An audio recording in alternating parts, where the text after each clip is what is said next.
భారత్ వ్యవసాయ ఆధారిత దేశం. ఇక్కడ దాదాపు 40 కోట్ల మంది వ్యవసాయమే జీవనాధారంగా జీవిస్తున్నారు.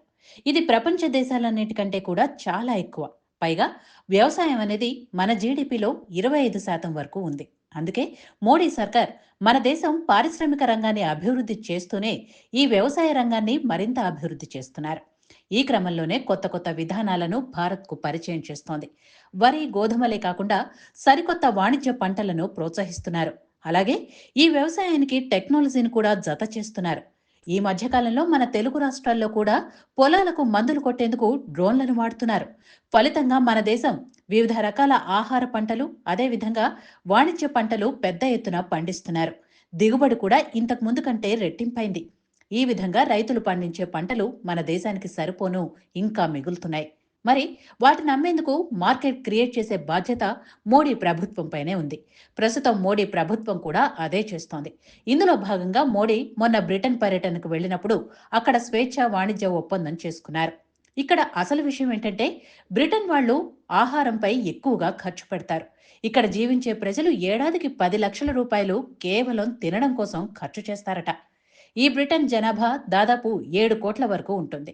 పైగా బ్రిటన్లో వ్యవసాయం గాని, వ్యవసాయ భూములు గాని చాలా తక్కువ. అందుకే బ్రిటన్ వాళ్ళు ఏం చేస్తారంటే, ఆహార ఉత్పత్తుల కోసం ఇతర దేశాలపైనే ఆధారపడుతుంటారు. అందుకే మన మోడీ ఏరికోరి బ్రిటన్తో స్వేచ్ఛ వాణిజ్య ఒప్పందం చేసుకున్నారు. ఈ ఒప్పందం ప్రకారం మనం బ్రిటన్కు బాస్మతి రైస్, అలాగే నార్మల్ రైస్ను ఇకపైన బ్రిటన్కు ₹1 కూడా ట్యాక్స్ లేకుండా ఎగుమతి చేయనున్నాం. ఇంతకుముందు 20% ట్యాక్స్ ఉండే, కానీ ఇప్పుడు జీరో ట్యాక్స్తో మన రైతులు పండించే బియ్యాన్ని బ్రిటన్కు పంపిణీ చేయనుంది. అలాగే ఫ్రూట్స్, వెజిటబుల్స్ కూడా స్వేచ్ఛగా బ్రిటన్కు ఎగుమతి చేయొచ్చు.